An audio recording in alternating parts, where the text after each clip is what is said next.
Hello students. हम लोगों ने पिछली फिलिप कर्व के क्लास में जो हमने पार्ट वन बनाया था उसमें हमने जो है ये पढ़ा था कि फिलिप कर्व हमें जो है इन्फ्लेशन और रेट ऑफ इन्फ्लेशन और रेट ऑफ अनएम्प्लॉयमेंट के रिलेशन के बारे में बताता है। तो उसी चीज़ को आगे पढ़ते हुए हम लोग उसको थोड़ा इकोनॉमिक इक्वेशन बेस में पढ़ने जा रहे हैं। ठीक है।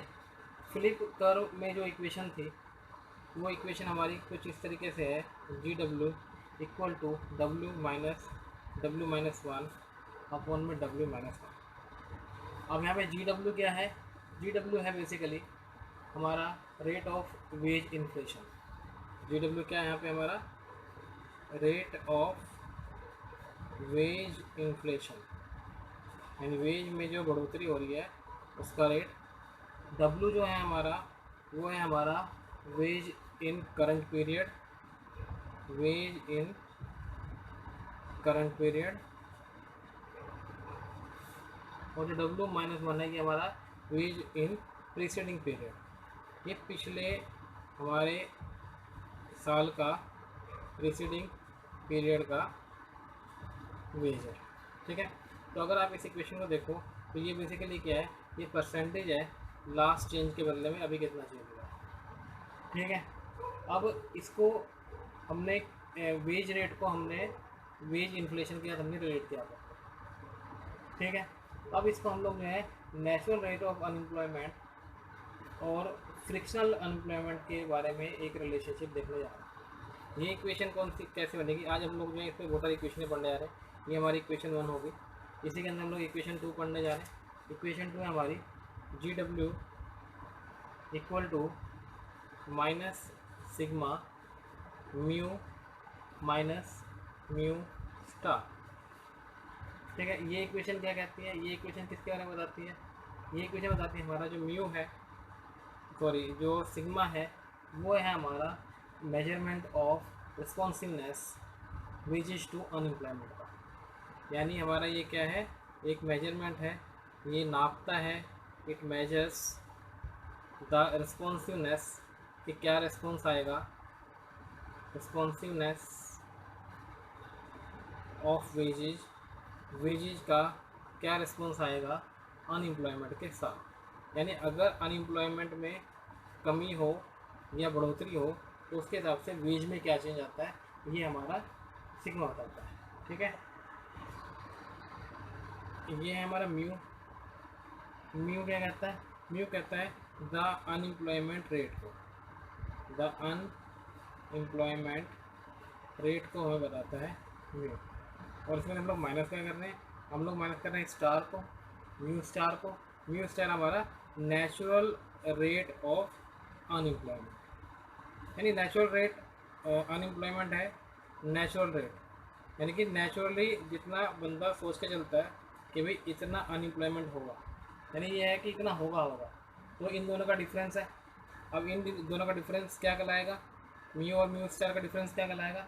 ये कहलाएगा अनएम्प्लॉयमेंट गैप, अनएम्प्लॉयमेंट गैप। ये हमारी इक्वेशन है टू। ठीक है। अब इस इक्वेशन से हमें क्या क्या रिजल्ट मिलते हैं? इस इक्वेशन के रिजल्ट्स क्या क्या है? पहला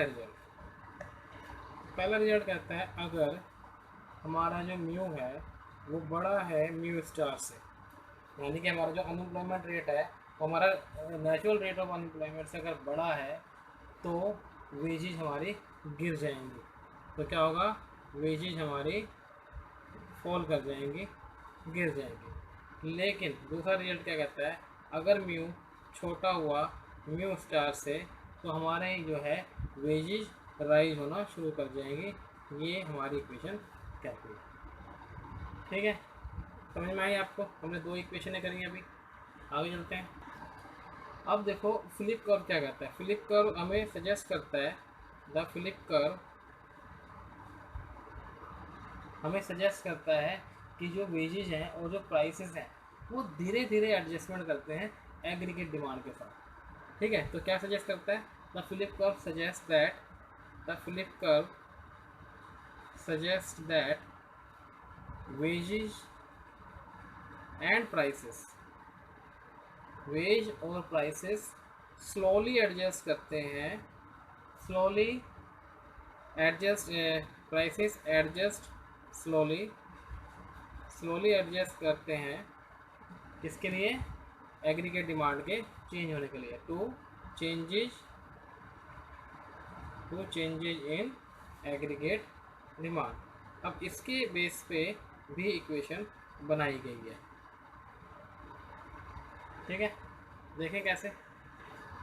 तो क्या कहता है, कहता है, ये कहता है सपोज कर लो एक इकोनॉमी है, इस सिचुएशन में यहाँ पे इक्विलिब्रियम है, एक इकोनॉमी है, ये हम लोग क्या कर रहे हैं, सपोज कर रहे हैं कि एक इकोनॉमी है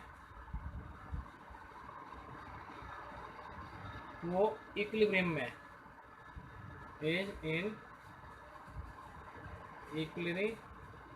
इक्विलिब्रियम, ठीक है।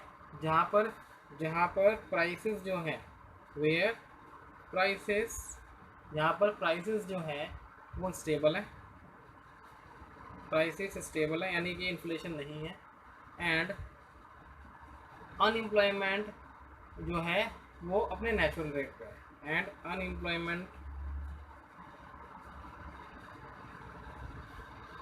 Is at its natural rate पर, ठीक है। अब नेचुरल रेट का मतलब क्या है कि भाई इतना तो अनएम्प्लॉयमेंट होता ही है, ठीक है। तो ये, तो हमने क्या कह रहे थे कि भाई जो है हम लोग सपोज कर रहे हैं कि इकोनॉमिक इक्विलिब्रियम में, और जहाँ पे प्राइसेस स्टेबल हैं और अनएम्प्लॉयमेंट जो है वो अपने नेचुरल रेट पर है, ठीक है। कहता है कि अगर मनी सप्लाई में इंक्रीज हो जाए, तो ये ज़रूरी है कि वेजेज में भी इंक्रीज हो और प्राइसेस भी जो है प्राइसेस में भी इंक्रीज हो, क्यों, जिससे कि वो इक्विलिब्रियम में पहुंच सके। कहता है लेकिन फिलिप कर्व क्या कहता है, फिलिप कर्व कहता है भी वेजेस सिर्फ जब भी बढ़ सकती हैं जब डिक्रीज हो अनएम्प्लॉयमेंट के रेट में। यही पढ़ा हमने इन्फ्लेशन और उसके बारे में, इनके आपस में इन्वर्स रिलेशनशिप है कि एक बढ़ेगा तो एक घटेगा। तो प्राइसेस और वेजेस जो है जब भी बढ़ सकती हैं जब अनएम्प्लॉयमेंट रेट में कमी आए। तो इक्वेशन फर्स्ट और सेकंड से ये एक इक्वेशन बनाई, W = W - 1 bracket 1 minus sigma mu minus mu star, ठीक है। ये इक्वेशन क्या कहती है, आओ उसके बारे में। तो ये इक्वेशन हमें क्या बता रही है, ये इक्वेशन हमें बता रही है कि वेजेज जब भी बढ़ सकती हैं, wages will increase only if unemployment falls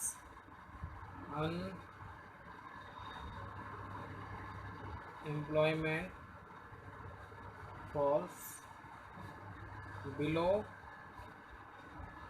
the natural rate, ठीक है ना। अगर ये जो हमारा जो करंट दिया गया चेंज आ जाए, अगर ये मान लो कम हो जाए और ये ज़्यादा हो जाए, ठीक है, तो हमारी जो वेजेस चेंज हो सकती हैं, अदरवाइज वेजेस चेंज नहीं हो सकते, ठीक है। इतना आया समझ में। अब हम आगे करने जा रहे हैं relationship between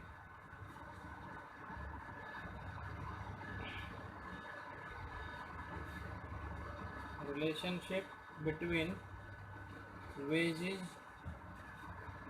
and unemployment,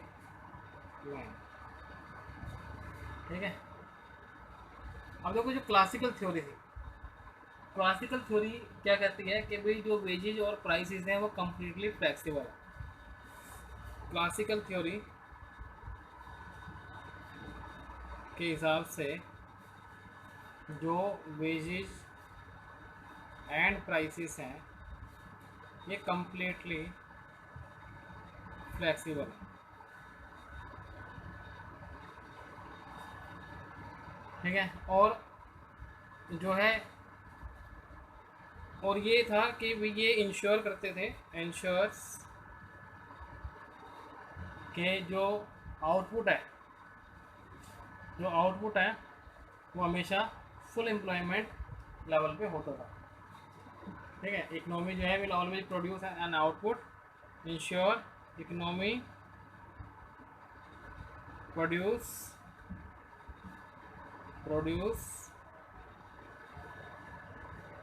an output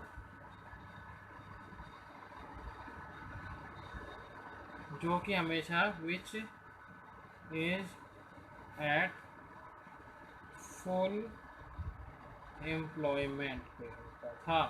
तो क्लासिकल थ्योरी क्या कहती है कि वेजेज और प्राइसेस जो हैं वो कम्प्लीटली फ्लेक्सिबल हैं और ये पक्का करते हैं।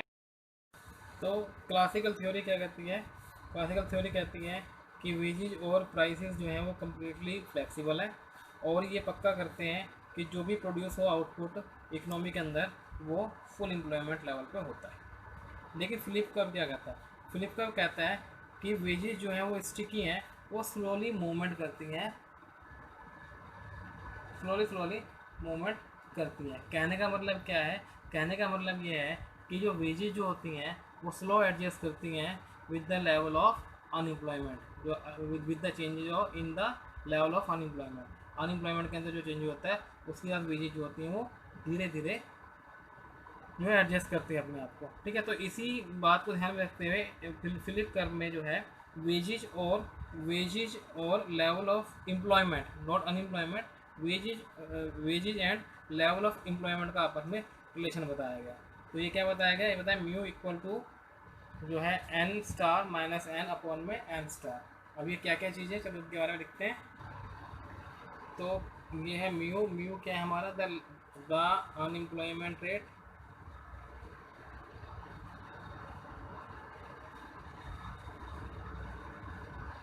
ठीक है। एन क्या है, एन स्टार है हमारा लेवल ऑफ फुल एम्प्लॉयमेंट या फिर द फुल एम्प्लॉयमेंट लेवल, और एन क्या हमारा actual, the actual employment level,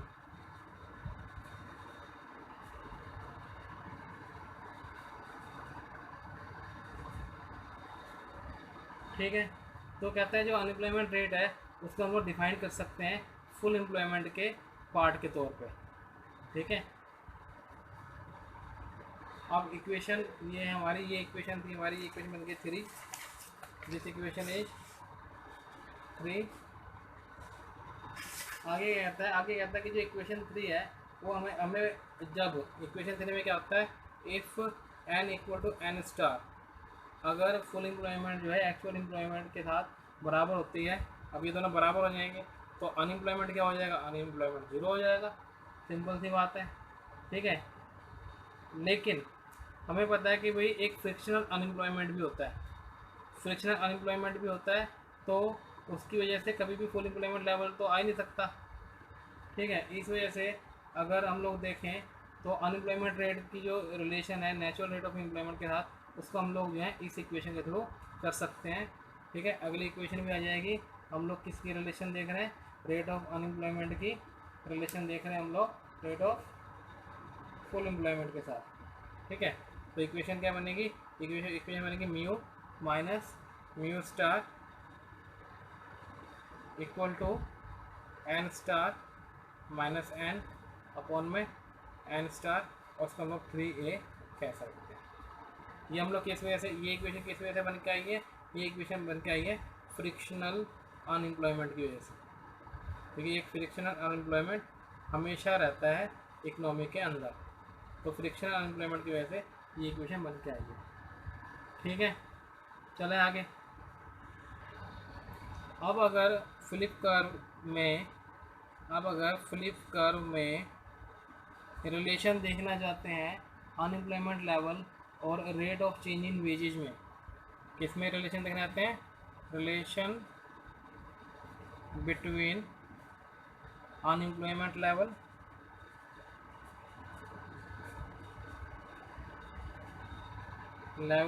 unemployment level and rate of change in wages, तो हमें दो इक्वेशन को आपस में जोड़ना पड़ेगा। वो कौन कौन सी इक्वेशन है, वी सब्स्टिट्यूट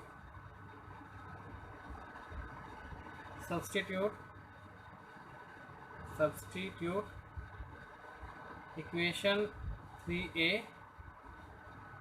इन इक्वेशन 2। ठीक है, तो 3a को हम लोग 2 में डालेंगे तो हमारा जो GW है वो आ जाएगा माइनस म्यू और sigma n star minus n upon में n स्टार। ठीक है, ये हमारी बन जाएगी इक्वेशन 3b। और जो है हम लोग जो है 2a को इस तरीके से भी लिख सकते हैं, also we can return equation 2 as, कैसे लिख सकते हैं, w equal to w minus 1 plus minus mu n star minus n upon में n स्टार। इक्वेशन 2 जो है हम लोग इस तरीके लिख सकते हैं, ये बन गई हमारी इक्वेशन नंबर 4। ठीक है, तो अब हम लोग जो है एक बार इस इक्वेशन से फिगर बनाने की कोशिश करते हैं, फिगर को देखते हैं। और तो ये हमारा फिगर बनकर आ रहा है, ये हमारा डायग्राम है, ग्राफिकल प्रेजेंटेशन है किस चीज़ की, वेज और एम्प्लॉयमेंट की रिलेशनशिप के बारे में हमारा ये जो है एक डायग्राम है। अब ये डायग्राम में क्या है, ये हमें बता रहा है कि जो एम्प्लॉयमेंट लेवल जैसे जैसे बढ़ता है वैसे वैसे वेज रेट भी इंक्रीज होती है। तो हमें क्या बता रहा है, it shows as the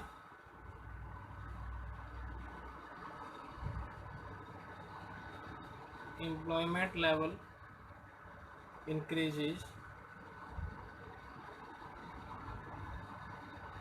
the wage rate increases। ठीक है, अब इसमें देखो डायग्राम में कहता है the wage rate in the current period is equal to the wage in the previous period adjusted for the level of unemployment. कहता है वैन n इक्वल टू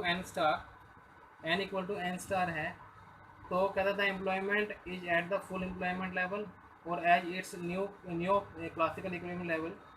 ठीक है, then w equal to w minus 1। ठीक है, ये हमारा w है, ये इक्वल चल रहा है w और हमारा w माइनस 1 बराबर चल रहा है। ठीक है, हम यहाँ पे कह सकते हैं कि हमारा जो वेज है करंट पीरियड का वो इक्वल है ways of the previous period का। ठीक है, पहला पॉइंट हमारे क्या बनता है, इससे फर्स्ट पॉइंट बनता है ways of the current period वो इक्वल है वेज ऑफ द प्रीवियस का, कब, जब हमारा जो n जो है इक्वल है n स्टार। ठीक है, तो कहते हैं the flip curve relationship suggest that WN curve shift over time if the level of employment differs from the full employment level। वह फुल एम्प्लॉयमेंट लेवल से अगर एम्प्लॉयमेंट लेवल बढ़ता या घटता है, शिफ्ट होता है तो WN कर्व भी शिफ्ट कर जाता है। और दूसरी सिचुएशन इसमें दी कि अगर n जो है वो बड़ा है n स्टार से। ठीक है, यानी कहने का मतलब क्या है कि जो एम्प्लॉयमेंट है वो अबव है फुल एम्प्लॉयमेंट लेवल से, तो यहाँ पर हमारा जो W होगा वो भी ग्रेटर हो जाएगा -1 से। और in other word the worth in current period increases about the previous period, the WN curve will shift upward. अब ये शिफ्ट कर जाएगा, शिफ्ट अपवर्ड WN 1 पर पहुँच जाएगा। ठीक है, ये सिचुएशन है जहाँ पर कि हमारे WN दोनों बराबर है, यानी W और N है तो W माइनस 1 बराबर है। तो एक पहली सिचुएशन है।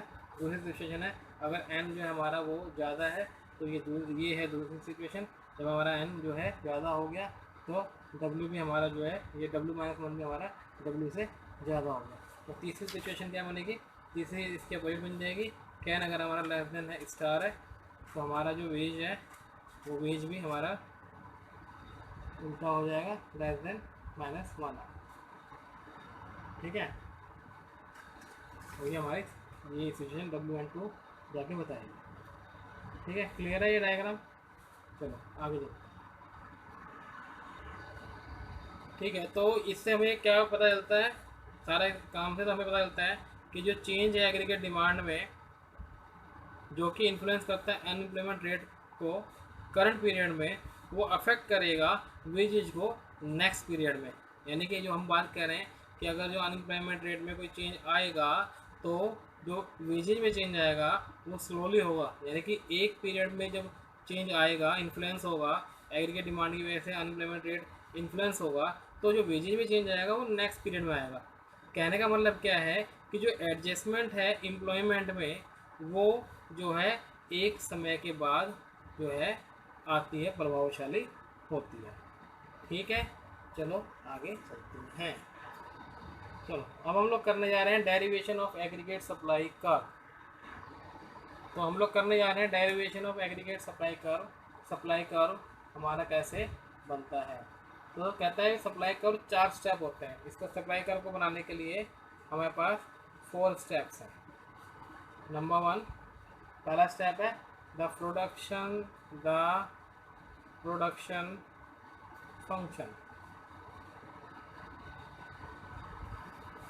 प्रोडक्शन फंक्शन तो हमने ये पहले पढ़ रखा है छोटे क्लासेस में कि जो हमारा जो आउटपुट होता है वो लेबर की प्रोडक्टिविटी की वजह से होता है।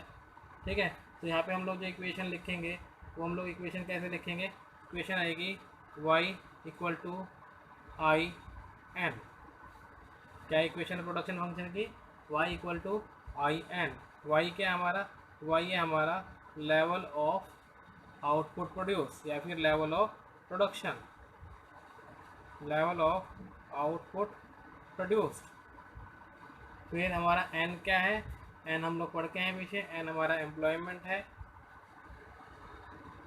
n हमारा एम्प्लॉयमेंट है जिसको हम लोग नाप सकते हैं आवर्स में, मेजर्स इन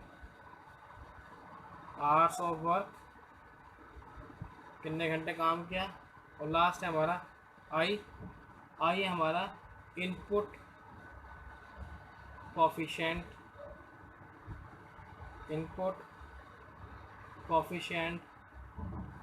या फिर लेबर प्रोडक्टिविटी। जैसे मैं बोल रहा था कि लेबर की प्रोडक्टिविटी से डिसाइड होता है हमारा level of output.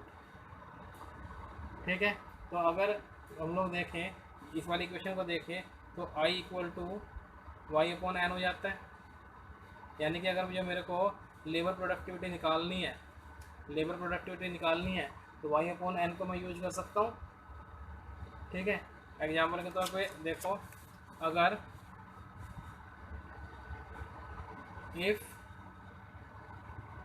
I equal to Y upon N equal to 2 है, अगर 2 है तो हमारे कितना लेबर प्रोड्यूस होगा, 1 unit of labour will produce, कितना प्रोड्यूस कर देगी, 2 यूनिट्स ऑफ आउटपुट। ठीक है, ऐसे आप n की वैल्यू रखते जाओ नीचे। अगर जो मैं लगाऊँ 2 यूनिट ऑफ लेबर तो वो 4 हो जाएगी। ठीक है, इस तरीके से चलती जाएगी। क्लियर है, तो इससे हम लोग लेबर प्रोडक्टिविटी निकाल सकते हैं। दूसरा स्टेप है इसके अंदर, अभी मैंने बताया था 4 स्टेप हैं इसके डेरिवेशन में। तो दूसरा स्टेप है the price cost relation. Price cost relation क्या कहती है, प्राइस कॉस्ट रिलेशन हमें पता है, अच्छे से पता है कि अगर जो किसी चीज़ की कॉस्ट बढ़ेगी तो उसका प्राइस भी बढ़ जाता है। इन दोनों में आपस में क्या होती है, आपस में एक पॉजिटिव रिलेशनशिप होती है। ठीक है, प्राइस जैसे जैसे भाई कॉस्ट बढ़ेगी वैसे वैसे हमारा प्राइस बढ़ता जाएगा। ठीक है,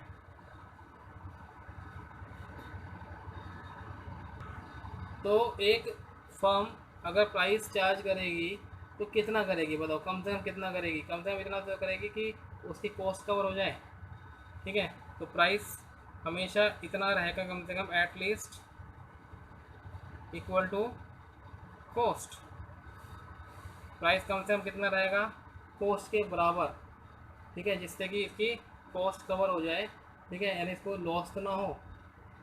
लेकिन क्या ऐसा होता है, नहीं, हमेशा वो जो है कॉस्ट को कवर करने के लिए ज़्यादा ही रखते हैं।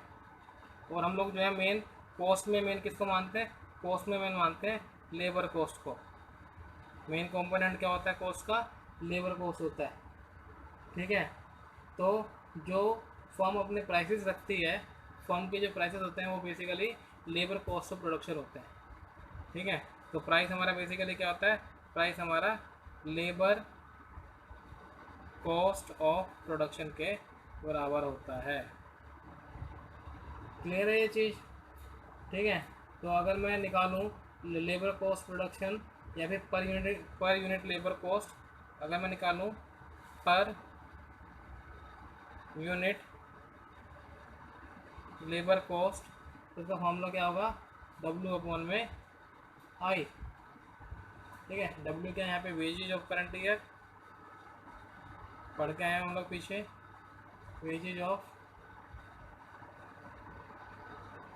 करंट पीरियड, और आई अभी अभी हमने ऊपर पढ़ा है, आई के हमारे प्रोडक्टिविटी। ठीक है,